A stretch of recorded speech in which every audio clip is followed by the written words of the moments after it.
for keeping your videos open. I really appreciate. And thank you also, once again, those who have joined a little late. We have done with the introduction part of the reason why we are in the webinar, and also introduction of our guest speaker today, Siddharth Motiwale, CEO of Clarion Technologies. Siddharth, are we good to go? Shall we start? Yes, Rajesh. Let's start. Thank you, Siddharth. Clarion Technology has a great name in IT services, and they have customers in North America and Europe, and over 1,000 customers that I saw, and then when we discuss. But before we go to Clarion, I would like to ask about your career, your checkered career, and how has been your journey up till this stage, successful, very bright, and looking at the future. I would like to know about your journey to this point first to start with, so that we can get a better understanding of you as a person, Siddharth. Sure. Thanks, Rajesh, and thanks, Success Alchemist, for inviting me as a guest speaker here. And talking about me, like you shared that over the last 28 years, I have worked with 4 industries. So, as you know, I'm working with Clarion, which is IT. And before that, I worked with telecom, I worked with fashion, retail, and FMCG industry. So if I look at my journey from a management trainee to a CEO, I got opportunity to work with highly reputed organizations. To name a few, I worked with Airtel, I worked with Tata's, I worked with Reliance, I worked with Wipro. Wow. I worked with Arvind Brands, and I worked with Balsara, which is now acquired by Dabur. And I played several roles, mostly spanning across sales, marketing, operations, and then handling the overall P&L. So like you mentioned that, before I joined Clarion, I worked with Airtel, where I was heading the Odisha Circle operations as a COO. So there, the business was about 10 million customers, 1,200 crores, team of around 780 people. What I think I've enjoyed the most in my career is the learning that comes with the exposure of working with different industries. I think that gives me a kick every time I get to learn something new and work in a new industry. And also the another thing that I've enjoyed a lot is being a part of new businesses in these roles and scaling them up. So to give you a few examples, with Reliance, I got an opportunity to launch Reliance way back in the year 2002. Who doesn't remember 501 monsoon hangama, right? I got the opportunity to launch. Then I got opportunity to launch Tata Docomo brand as a marketing head in Gujarat and scale up that business. Again, who doesn't know 1 paisa per second tariff that Tata Docomo brought to India? It was a history. I also got opportunity to launch 3G. Today we talk about 5G, but 3G was the first, high data speed service, and Docomo was the first operator to launch it, and I did that in India for Gujarat Circle. Then with Airtel, I also got an opportunity to launch Airtel Payment Bank, and we people who stay in cities don't know much about it. Yeah. But it is one of the most successful payment bank and the only profitable payment bank. I did that in West Bengal and Kolkata when I was the head of sales and operations. And before the telecom stint, I also launched fashion brands like Arrow, Lee, and Wrangler in a multi-brand channel in the Western India region. Okay. So while, I worked with larger companies, but what I enjoyed the most is when you launch something and scale it up. And I joined Clarion little less than 4 years back in June 2020. And what really attracted me to Clarion was not the size of the business, but the size of the opportunity. Wow. So, I had handled larger businesses or with larger companies earlier. What really excited me was an opportunity to scale up Clarion's business significantly by leveraging my experience. And I was also excited by the opportunity to work in the IT industry and international business, which obviously has tremendous potential. So that's about kind of my journey. But apart from my the roles that I handled with these companies, one thing that I like to share is my passion for people. So I have been working in various roles where I had to lead people and drive strategy and execution. And I really enjoyed working with people and helping them in one way or other, coaching them to do their best. And that's when I decided that I want to become a professional coach. And that is when I got myself certified as an ACC coach with ICF, as you all know, is an international coaching federation considered as a gold standard in coaching. I also got myself certified as an executive and team coach by Marshall Goldsmith. Again, people would know Marshall Goldsmith as one of the world's #1 executive coach and leadership thinker. So this is about my passion and what I enjoy to do. Coming back to Clarion, like you introduced, but Clarion is a premier IT service provider, and Clarion works with small and medium businesses. That's the focus segment in international markets, mainly focused in North America. And Clarion was established in the year 2000 by founders Ankur and Swati Agarwal.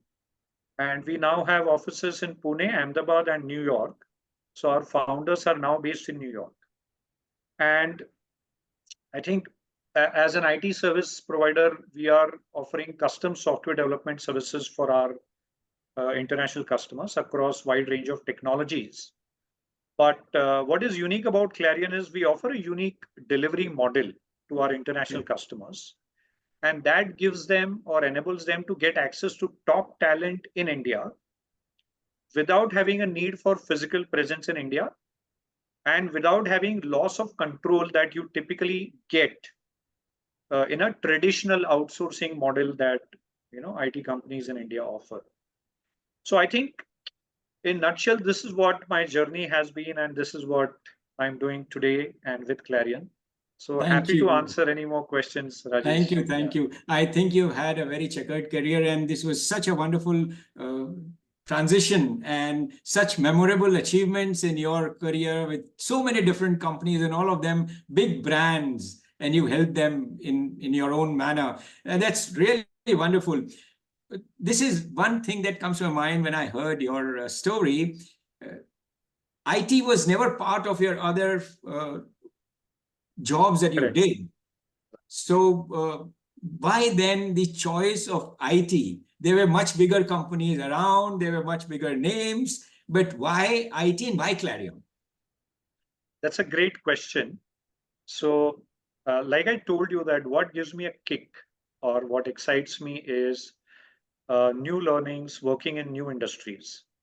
And I strongly believe that the basics of driving business growth don't change from industry to industry. There are certain fundamentals that don't really change. And that's what scaling up is all about. We're going to talk about it. Scaling up framework is industry agnostic. You can apply in any industry, right? So that's the first belief that, if you have an exposure of working in different industries, that's actually an advantage because you come with a fresh perspective and you can look at things which might be the blind spots for a person in the same industry. So that, of course, was, and IT being IT, it has a tremendous potential. And what I saw in Clarion was that there is an opportunity to scale up. So I saw a match between my experience and my skill sets and how they can be leveraged to grow an already successful business, but scale that up significantly. So I think that was what kind of clicked. And that is how IT happened and Clarion happened. I know, twist of fate, but this is somewhere it's our destiny calling as well. Sometimes that links together and things start happening, magic starts happening. But that's wonderful. I think this is where the subject comes to our mind of strategic brilliance. Now, your experience different industry, different parts of geographical presence and different businesses. I think strategic brilliance, strategic planning comes in a very big manner from that experience, as you just mentioned. But when you joined Clarion, what was that starting point that made you think of that strategic thinking to be implemented, and how this all started? What actually was the inflection point that triggered in your mind to look at it in the manner, in the context that we are talking about, strategic brilliance? Sure. So as I shared, the key objectives behind me joining Clarion was to scale up its business, right? So obviously the first step for me was to create a strategy and execution plan to scale up. I started off by talking to my team members and understanding what is the existing strategy or a plan that we have in place. And one thing that I got to hear from almost everyone was, I don't know what is a vision for Clarion. And I don't know what and how we want to achieve.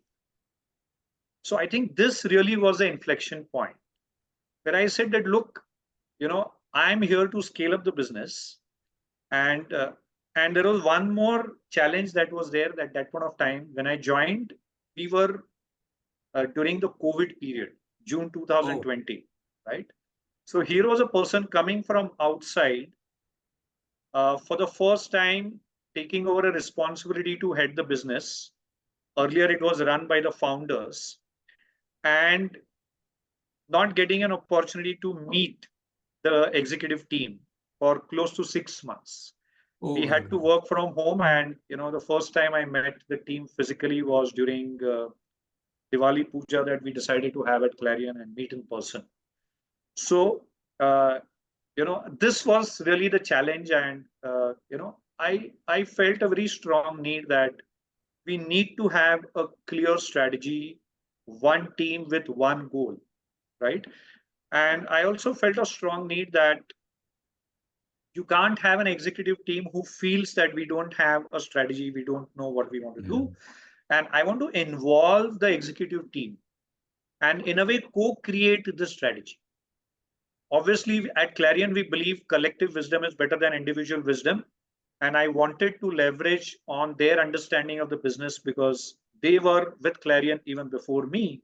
And I wanted to leverage that. And obviously, if the strategy is created by all, then obviously the ownership is much higher than one person creating something and handing it over to the team. So that is how, we said that, okay, we want to create and we want to get into the strategic planning process. Now, if I were to speak from the scaling up point of view, we have Rockefeller habits. And if you go through the 10 habits, I can tell you there are three habits which I felt were missing or we wanted to work on as a first part. Habit number 1 says executive team is healthy and aligned. Aligned, yes. Correct? And here was a team who was not aware of the strategy, so there is no question of alignment, right? We first had to get a habit. Number 2 says everyone is aligned to the number one thing that needs to be accomplished to move the company forward, Correct. Which was missing.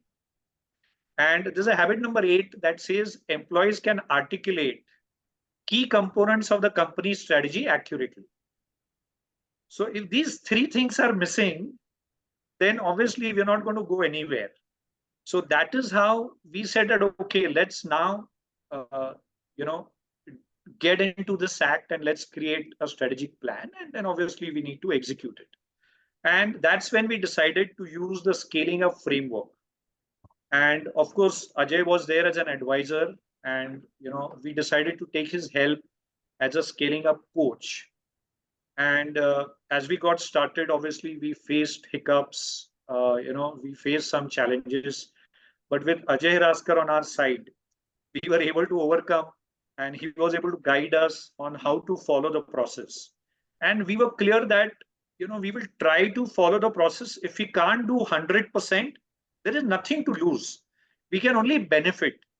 Correct? Even if we implement some part of it and we don't implement some part of it, or we don't have the answers to all the questions, following that process is going to help us.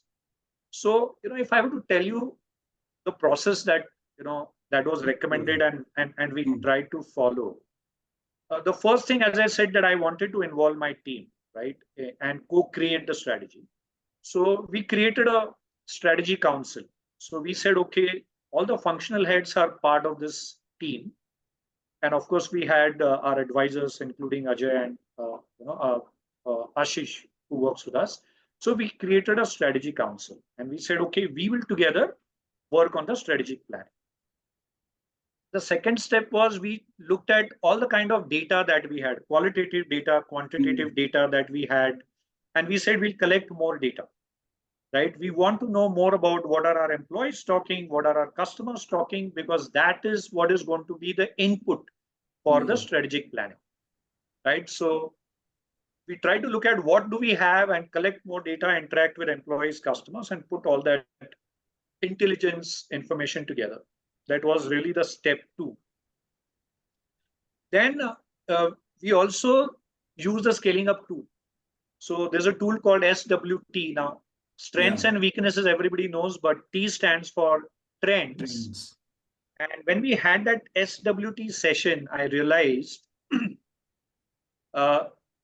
we actually looked outside the geography, at times outside the industry, and we really got to spend quality time on looking at what are the trends that are happening in IT industry.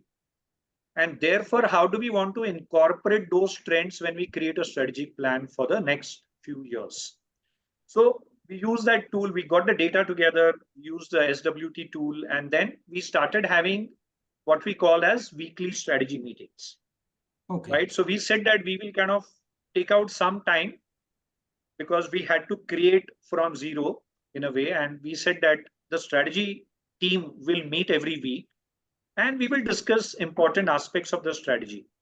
So I strongly believe that many people think that, and most of the companies, we would have once in a year strategy meet, right?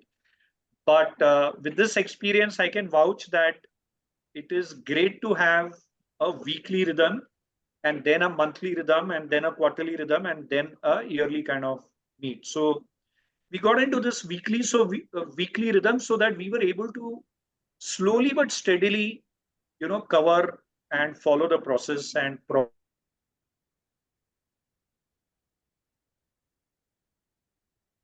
I seem to have lost.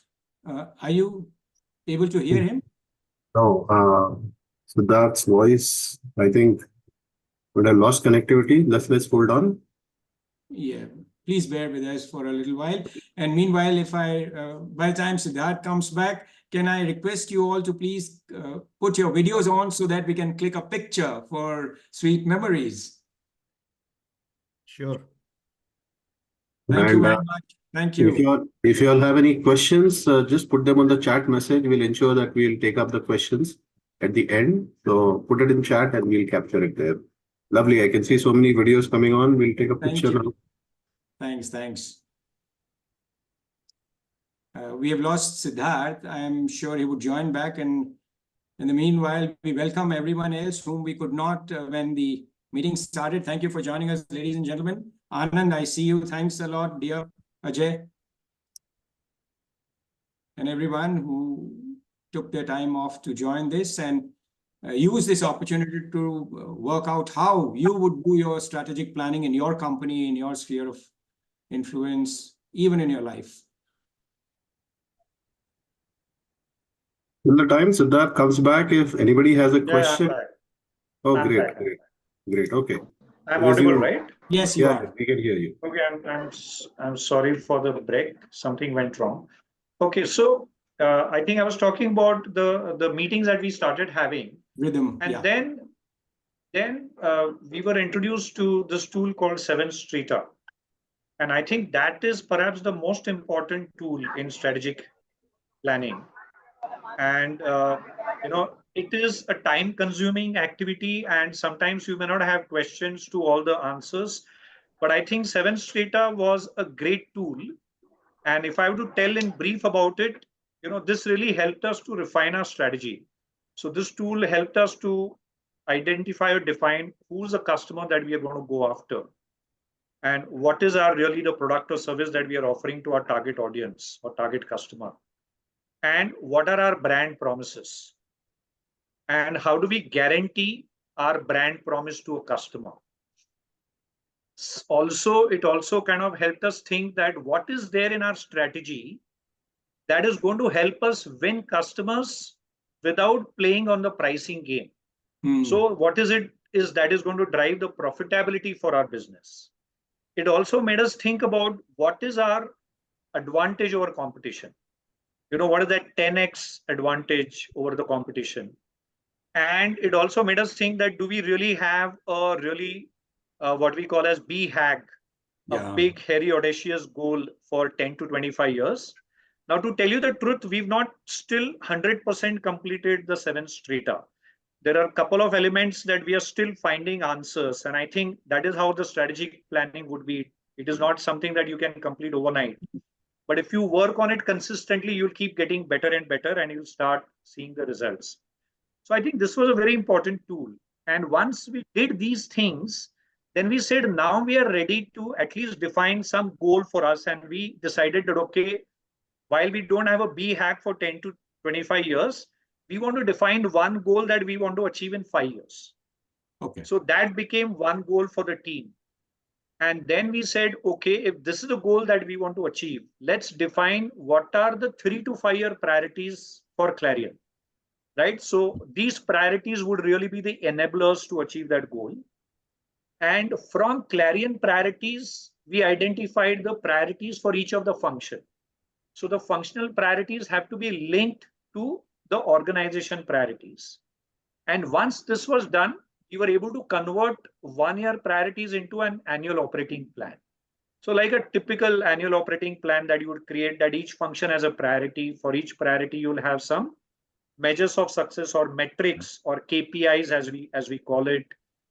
Each priority would also have some key initiatives, numbers and non-numbers, and what is a measure of success quarter on quarter. So that's how we went about with the whole process. And once we had put these things together, then there is a very nice tool in scaling up which Ajay introduced us to, which was OPSP, one-page strategic plan. Because the strategy at an organization level sometimes becomes very difficult to communicate to the last person in the organization. And if you don't have everyone on the same page, then you're missing out on the effectiveness. So we attempted to put OPSP together. So OPSP covered all the aspects that I told you, all the critical aspects, right from the core of the organization, to the long-term priorities, to the short-term priorities, to even what you want to achieve at a quarterly level. And then finally at a functional level, how each function has a plan for the quarter that is linked. So I think this was a great tool. And I would still not say that we have done 100% justice to this tool. But this entire process really helped us. And the biggest barrier that I had when I started the process, that we don't know what we want to achieve, we don't know how we want to achieve, was completely taken care of. And then we were able to get a team that, yes, we have created this plan, we believe in this plan, and we are going to put our heart in executing this plan. I think, a lot many times when things come top down, people don't have a choice but to accept them. But I think if people have created, if the heart is not there, the wholehearted execution, as we call it, doesn't come in. And I think that was a big benefit of following the process and creating a strategy council and, following the entire process to create a strategic plan. So I think this is what we did, and we're pretty happy with that. And we kind of continue this process. And as we continue year on year, we are getting better. We are getting more clarity as to how we want to approach. And that is how the process continues. Really, very, very nice.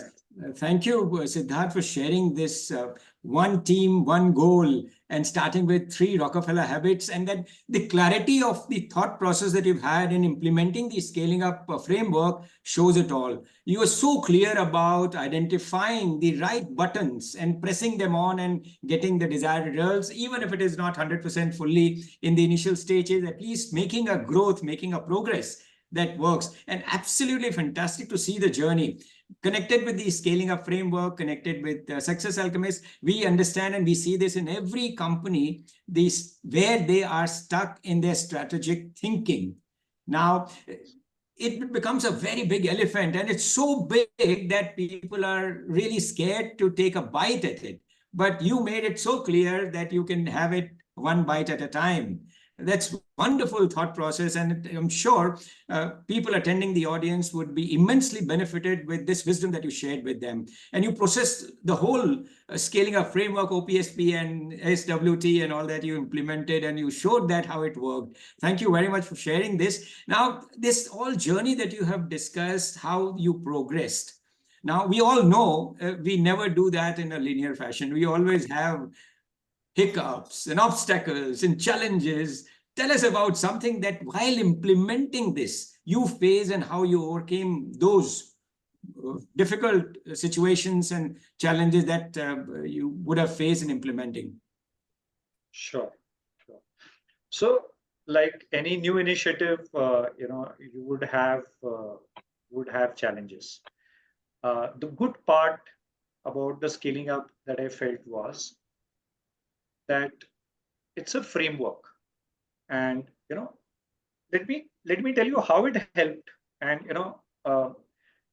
because if you have challenges but you have some sort of framework to guide you through, it becomes easy to overcome the challenges, right?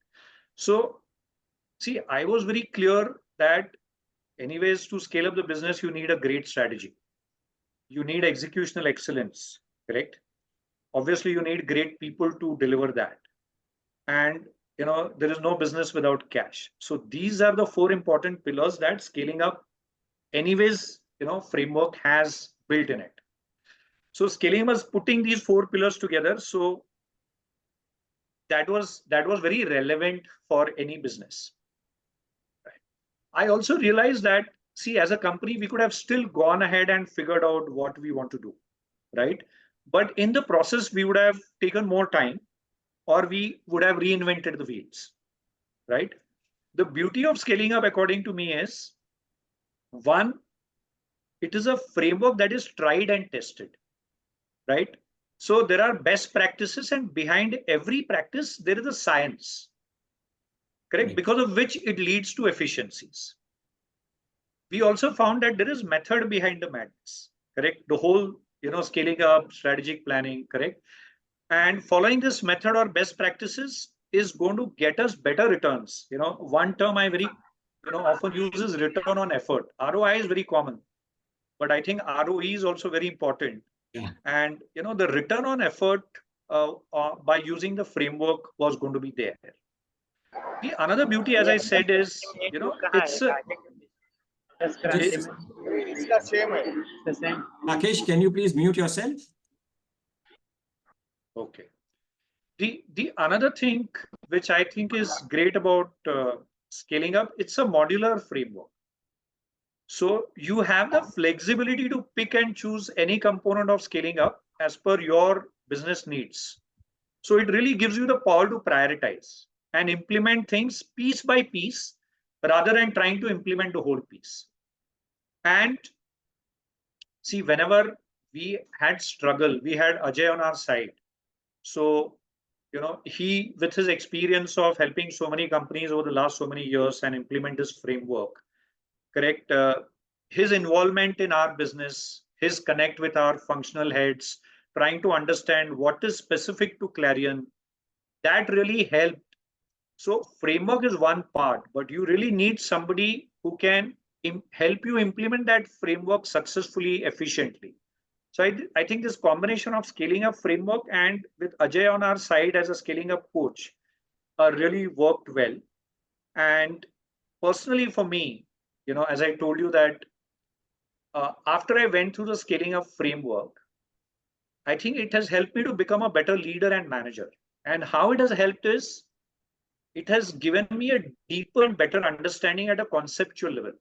So what are the business levers? Why we do what we do? All these things become far more clear, and any decision you are taking, you are able to take better decisions, faster decisions, and you improve the probability of success. So I think in terms of challenges or the barriers, I believe all the companies would typically face. Some of the challenges would be, whatever you want to implement, you need the right people. So your leadership really needs to be, the right people doing the right things, right? Correct. So you really need to have a leadership team. Plus, in Clarion, we had leadership team, some changes that we did. We expanded the leadership team. So we had new people joining in. So it was also important to induct those people in this process so that we are able to implement it in the true spirit. The other challenges that I'm sure we faced and any other company would be facing is there is always struggle between urgent and important activities, operational challenges that we have to face. Correct. And strategy or any strategic planning becomes important but not urgent. Right. So there is always this struggle, and we also face that. And you literally have to have some sort of discipline to take out time and keep moving forward. Otherwise, you will get stuck somewhere and you will get lost in the day-to-day operational activities. So that was one. The second thing, and if more the leaders are stuck into the operational stuff, the less is the time that they have for strategic planning. Correct. And one very important expectation we have from leaders is how much is their face time with the customers or with the employees, right? So if you're stuck in the operational issues, you have less face time, and then you will not be able to create the strategy that's going to click. So this is a challenge that we also faced. But then there was an execution part of scaling up that helped, that, how can you execute and save your bandwidth and still drive better results. So that was one part. The second part, I think, as we started scaling up the business, is about the processes or infra. As the business starts growing, that can become a barrier that we started realizing that on one side, we had extremely strong delivery processes because we were working with customers. That was our product or service. But in our other departments, the processes were not as strong or not ready to sustain a bigger volume of business. Or even sometimes the infrastructure, and we started working remote in COVID. So as simple as your IT infrastructure. So I think that can be a second barrier or a challenge. Let me put it that way. And over a period of time, as you scale up your business, the ability to attract the top talent. I think nothing is more important than a mid-sized company like Clarion, and that too in IT services, is if you're not able to attract top talent and retain top talent, you will not be able to grow your business, right? And that is where marketing plays a role. And the second part for marketing was, we are sitting here in India and our business model was inside sales. We were doing great work for customers, but how do we attract more customers? So, when we hired a chief marketing officer, my brief to him was, you have a 2-line agenda. You have to grow customer branding and you have to grow the employer branding. So I think if these 3 things are not there, then any company will go through the struggle, even if the scaling up framework is there. But, these are the things that need to be there, and, one needs to find what best can be done to address these challenges. Excellent. What an insight. Thank you very much, Siddharth, for giving us this great insight on planning the execution, and how to handle the obstacles that you face. And the obstacles and challenges that you face is common across all the industries. But one thing that I really liked about that is attracting and retaining top talent. That's become so very important now in today's world. And that really drives the business that the owners and entrepreneurs and founders want to. Wonderful. Now that you have discussed and you've explained to us how the strategy brilliance helped you to decide, to decipher, and to plan out for Clarion, let's talk about first a very tricky question might be, strategy is one part, strategic brilliance, and execution is yet another. Now, strategy would fail if execution is not done properly. Now, which one is more important? We'll come to execution part from your insight on execution later, but let us give us your thought about what is bigger challenge, strategic planning or execution? So I remember a story. I shared that I worked with Airtel. I had 2 stints with Airtel. And every time I worked with Airtel, the first time when I moved from sales to marketing. And second time I worked with them, I moved from marketing to sales. And one of the reasons I could become a business head or a coup with Airtel was because I had an exposure of both sales and marketing, in other words, planning and execution, right? So through my experience, I have learned it hard way that without strategy, execution is aimless, and without execution, strategy is useless. So, you know, when I used to play a marketing role, I used to think that my job is very challenging because I'm expected to deliver results without having any control on execution. How is that possible? Then I started playing a sales role, and I thought that my role is more challenging because I'm responsible to deliver results when planning is done by someone else. So then I realized that it is not this or that. These two are complementary, and success is interlinked. You know, planning cannot succeed without execution. Execution cannot succeed without planning from the end business objective. And, you know, sooner people understand that it is not a question of what is more challenging. It's a question of how do we complement each other and drive the business success. That's the way I look at it now. Brilliant answer. I thought that I'll pull a fast one, but you pulled a faster one. Thank you, Siddharth. But that's really, really so important, a message that drives home the point that it's not only just one, it's both. And that's so true, so very well true. Now, how strategic thinking done, strategic planning made, now what next? How, in your company, in your experience, you made it happen as you wanted in the planning stage, how that worked out for you, and what's the impact of Rockefeller habits that you just mentioned earlier in our discussion in help you in executing the strategy? So when I went to the Rockefeller habits, I said, wow, this is a great checklist. You know, this is a great checklist to reflect on how's the execution in your organization. And I wish I had that earlier in my earlier roles. I would have been more effective. But I looked at the Rockefeller habits, and that's a checklist every organization should fill in. And you would get the answers. Where are the gaps? Yeah. And again, you can always prioritize what piece you want to focus on and execute. So when it comes to execution, I think everybody would connect. And I've seen it all across on my stints. Some of the very common execution challenges every company faces. Let me share a few. People are not on the same page. Different departments are driving different agendas. Correct? People are not aware of what exactly is expected out of them. So end of the year, you take out what are my KRAs from some archived email and you try and fill it up. Then there is no clear measure of success. So managers a lot of time evaluate the performance based on feelings and not on the facts. So metrics or KPIs are missing, correct? A lot of time is killed in meetings and PPTs. Then there are a lot of communication gaps, and that leads to conflicts, misunderstandings. And then there is no accountability. You know, A thinks B will do it, B thinks A will do it. In the end, nobody does it. These are very common execution challenges any company of any size would be facing.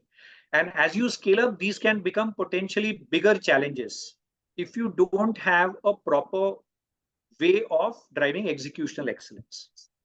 So I think, again, scaling up framework has these 10 Rockefeller habits, but the essence is around probably 3 things the way I understand. One is, in terms of execution, does every role or every department or every individual must have few priorities and KPIs so that they're clear. So a handful of priorities, maybe 3 to 5 priorities and key performance indicators. And does each role have one critical number? And ideally, one number that one has to go after for at least one quarter. So that is to cut through the clutter. There are many things that we want to achieve, but if I were to choose one out of many, what would I choose? That is what I would call as a critical number. And similarly, at a company level, how do we prioritize and say that while we want to achieve 5 things, what is the most important one thing that we want to achieve in this quarter? Right? If we are able to have clarity at that level and align every individual and function, I think a big part of the battle is won. Second part, obviously, is to have a feedback or data collected so that you have the metrics and you're able to review daily, collect the data on a daily basis and review it on a weekly basis, so that all the aspects of weekly rigor in terms of reviewing, looking at KPIs and how are we doing. One of the things that we do in Clarion in collecting data is a process called start, stop, continue. So we call it You Connect in Clarion, where the leadership connects with employees, spends around 10 minutes, and they ask 3 questions. What should we start doing in Clarion, what we should stop doing in Clarion, and what we should continue doing in Clarion from the employee's point of view. Now, this is a great way of collecting intelligence from employees. Similarly, we collect intelligence from customers because we have the customer satisfaction surveys, customer connects.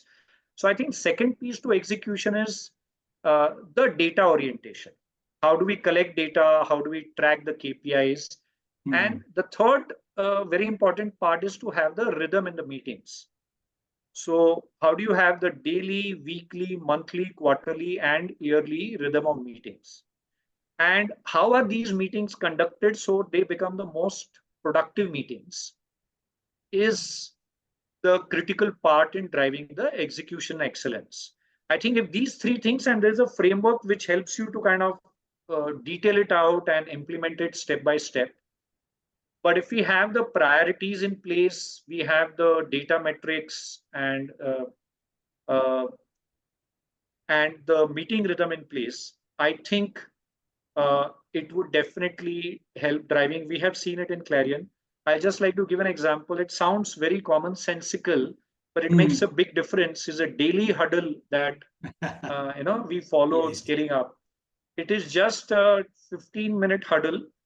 Every employee will have a meeting with his team every day, but it is so time efficient that in just 10 to 15 minutes, people just cover 3 areas. What is my plan for the next 24 hours? What are the daily metrics that we have agreed to discuss every day they have to share? And what are the stucks or constraints that they have? Just these 3 things, but it makes life so easy, and it saves probably so much of hours of time trying to understand which meeting is conflicting with which meeting or who's doing what, right? So I think it's simple but not easy because you need discipline to kind of practice this.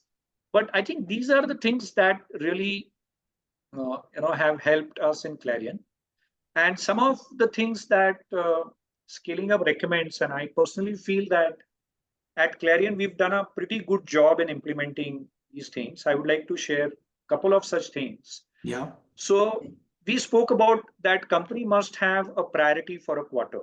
Correct. And there must be at least one critical number that we should identify, and the whole organization should go after that. And even if you are from a different department, but you should have one number that you're chasing, which is going to align with that critical number that company wants to go after. And a very beautiful way to drive this across the organization is running the quarterly themes. So you identify what is one biggest opportunity or one biggest challenge that you want to go after in the next quarter. And then you create a theme around it. And then you get the whole organization to participate in that theme voluntarily. And then you define one goal for that theme. And then you also celebrate the success of the theme. I think this one thing we started implementing, and over a period of time, and every quarter we are running themes, and we've covered various aspects, and that is definitely helping us get forward significantly and in a sustainable way. And that is one thing that, and it's not necessary. So there were, in COVID times, we actually ran a COVID theme. We said business is secondary. Today, it is time to help our employees and communities around them. Wow. So we actually took up a theme for COVID, and we figured out how we are going to help not just our employees, not just their families, but communities around them. And we did a pretty good job because the whole organization was driving this theme. So, you know, and of course, from the business point of view, we drove a theme called, you know, customer delight through communication. Okay. So we went there and we understood that we are working with different customers, and we already have a communication process. But how we can customize that process for a specific customer? What metrics you want to be reported to you, in what format, at what frequency, for what stakeholders? Correct. So that kind of took the customer satisfaction to the next level, because customers felt that here is a company whose, and communication, of course, is important, particularly when you're working with international customers with a time zone gap, you have your teams here, etc., etc. So there are a lot of these themes that are helping us, and we continue to work on that. The other thing that scaling up tells us, but we kind of slightly tweaked it, modified it. What we call is that a Clarion Leadership Conclave. It's called CLC, and this is one day that we spend with our entire leadership team, all the managers, once every quarter. Okay. And unlike most of the company meetings where you'll only talk about the performance reviews, numbers, targets, none of this is discussed in this meeting. The focus of this meeting is the DNA transfer. So what are our values? What is our culture? You know, what is this Clarion family and its way of working? And how do we kind of communicate, over-communicate, induct new employees, new managers, so that as we are growing as a company, we are able to conserve the valuable aspects of our values and culture. Brilliant. So this is, Scaling Up recommends quarterly kind of meets. Yes. We do that, but we do that for a DNA transfer. And this is also is one of the USPs, I might say, for Clarion. All the employees who come give a very, very positive feedback that, you know, they have seen this for the first time, and it really makes them understand, and it makes them feel that they are part of this family and they understand what is the way of working for this family.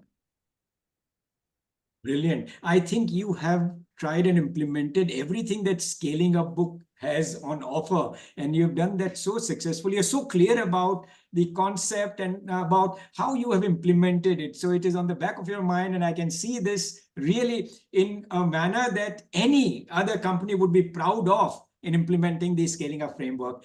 Now, we are just about to run the time. It's already, the green card is seen. We just one last question before we take the questions from the audience. And there are a lot of questions that have come on the chat box. We will ensure that we have time to cover those questions. But tell me one thing about if there are difference of opinion in the leadership team when you're planning the strategy, when you're planning for the company's growth.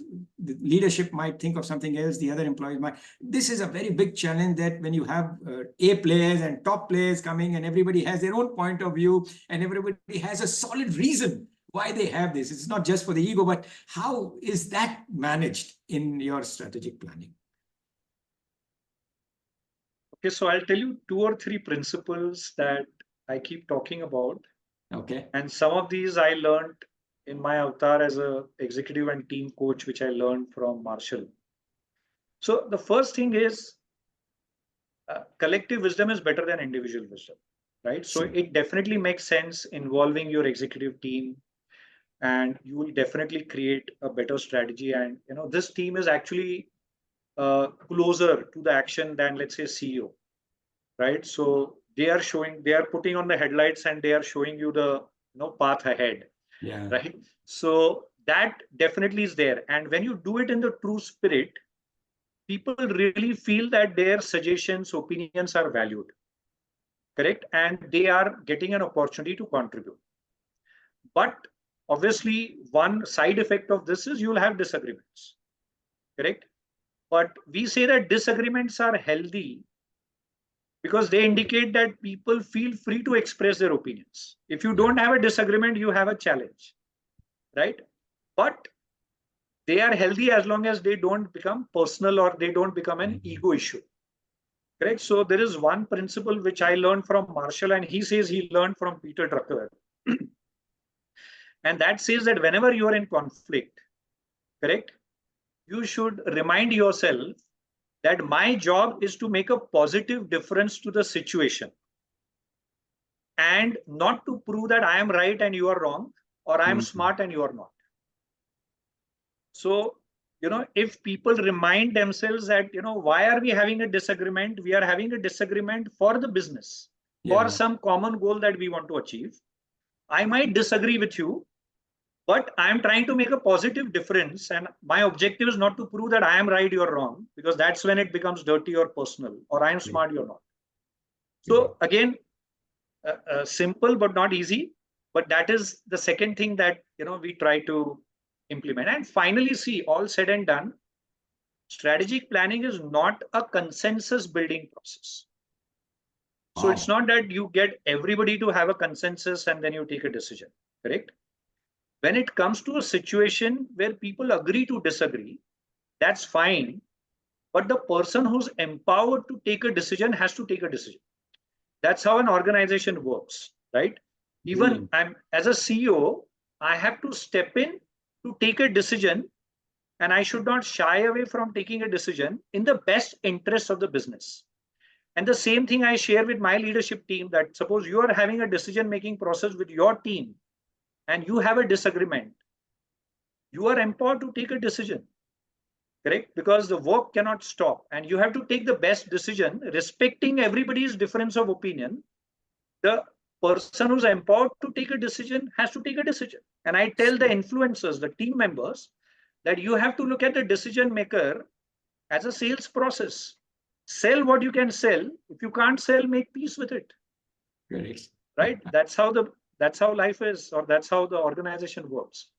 So again, I try to explain what we do, but yes, we do face these challenges. Finally, you have to take a decision, go ahead with it, and have the agility. I mean, yes, we might make wrong decisions. And, in Clarion, we believe in agility and humility. We are agile to the market situations. We want to change and adapt. Correct. Sometimes you have to change the strategy. Something will work in a particular scenario, but it may not work in a different scenario.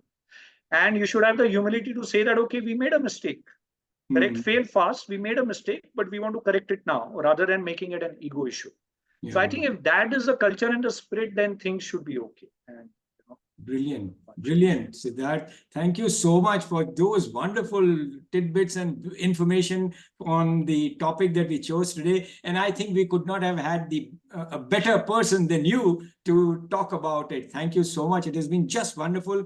And I'm sure, on behalf of everyone, I'm sure we have enjoyed the conversation that we've had today with you, with the insights and with the information that you shared. Now, as we close to the webinar time, and we promise to keep on time, and there are a lot of questions that we have now. But before that, I want you all to please, Siddharth, we'll have to wait for a little while to answer the questions that the audience are putting on the chat box. But before that, I request everyone to please put their videos on so that we can have a picture clicked again.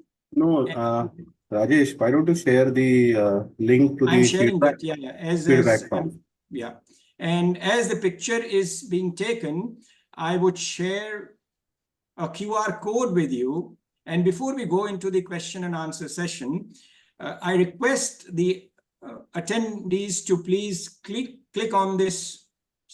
Appeared. Just display it again. 1 second. Click on this QR code, and there is a survey that we have put in place today. We request you to respond to the questions in the survey, and this primarily is to help us to bring better content, better topics, and also give value to your time that you give to us on our monthly webinars. Thank you so much. I hope everyone has taken a short. Let this be displayed. We can start the Q&A in parallel. Sure, we can do that now. And so, Sandesh, can you start the process? Yes. Hi. Yeah. Hi, Siddhartha. We have many questions coming from the participants. Sure. The first one is from Raj Dekaran. His question is, one-page strategy plan, does it work for all the industries? He's coming from contracting and construction industry, where many deliverables and concepts are different than FMCG or telecom. I would say definitely it is industry agnostic.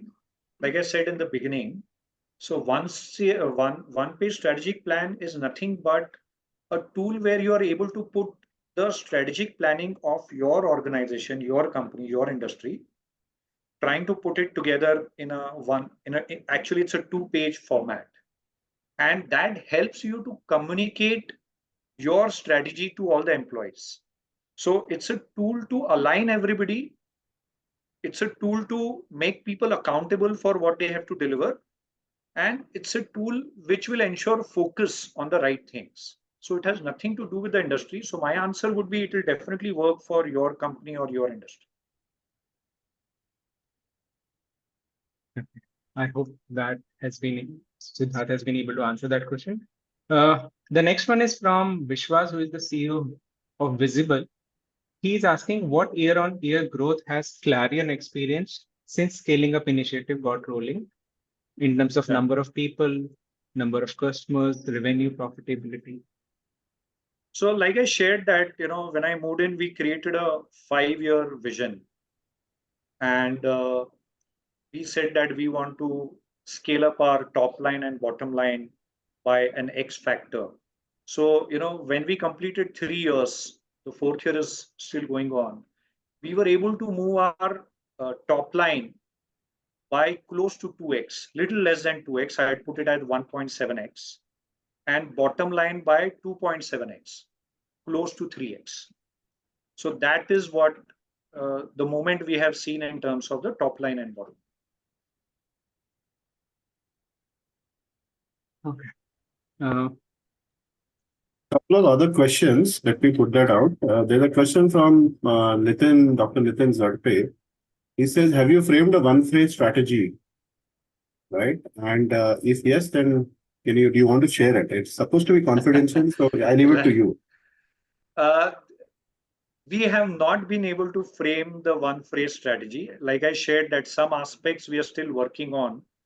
We don't have a clear answer. As for benefit of everybody, the one-phrase strategy actually helps you which demands or desires of a customer you're going to meet and what you're not going to meet.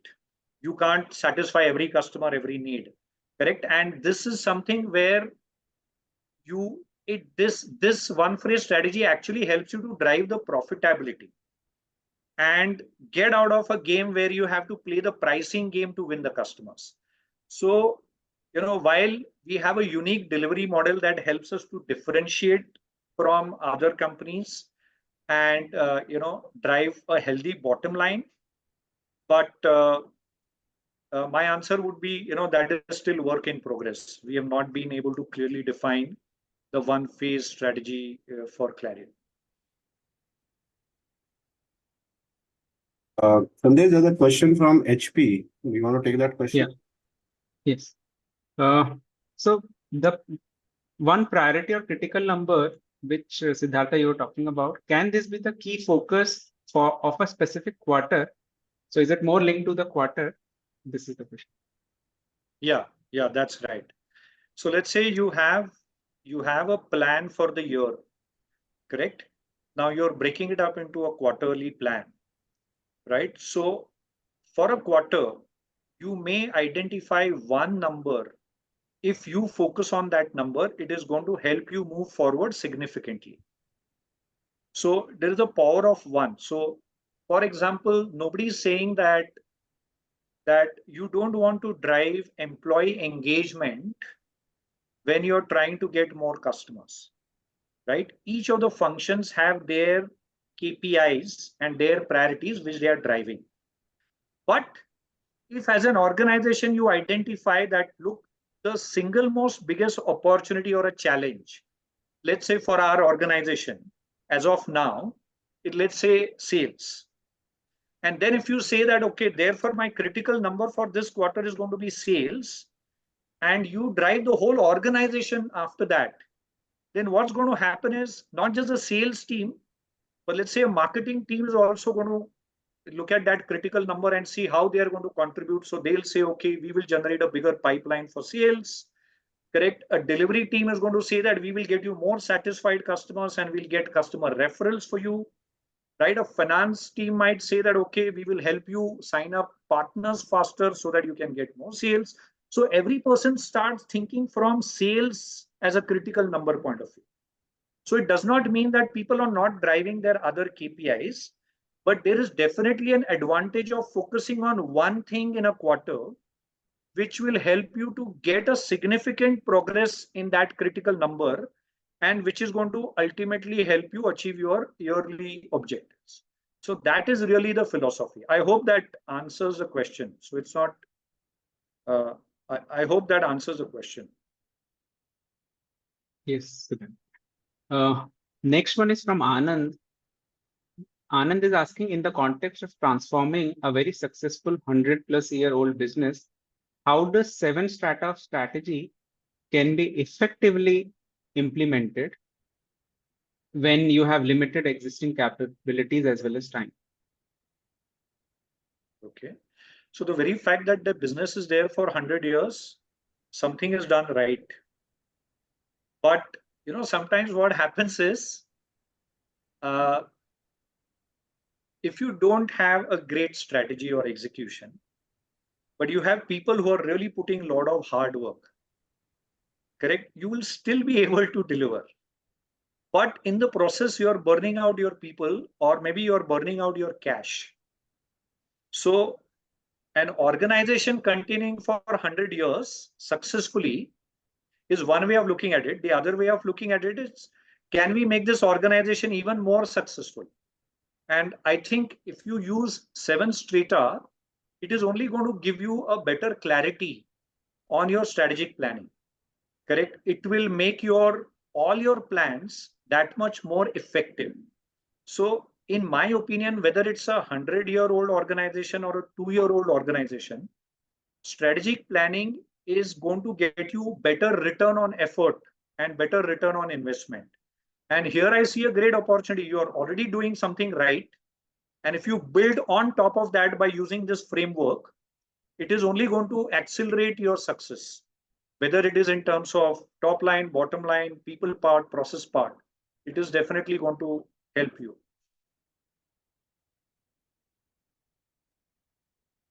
Yeah, thank you, Siddharth. We have There's one more one- question on the lines. Sorry. Yeah, there's just one question that came on the personal chat. That is, the question for you, Siddharth, is one thing that stands out in your LinkedIn. This is from Harish Bilgi. One thing that stands out in your LinkedIn profile is that you are a certified coach, ICF, ACC. So in your leadership role, does the coach Siddharth overpower leader Siddharth? I don't see these two as two different things. I see playing a role of a coach as an enabler to becoming a better leader. And I think in today's world, it is not about I know more than you and therefore I'm your leader or manager, or I'm telling you and then you go do it. I feel that, what is coaching? Coaching is all about getting the best out of people. And coaching is about helping people to find answers on their own and making them more independent. Right? So actually, in a corporate job, when you have to deliver results in a time-bound manner, it actually distracts you from playing a coaching role sometimes. Sometimes you have to tell things and get them done. And that is not what coaching is. So you have to strike a balance. But if you ask me, what would be my preferred leadership style? I would want to play a role of a coach more often than what I'm playing today. And I would look at that as a better enabler to business, because what is better than having a more capable leadership team who's able to find answers on their own without their leader having to tell them and give them the solutions. That's what coaching is all about. Thanks, Siddharth.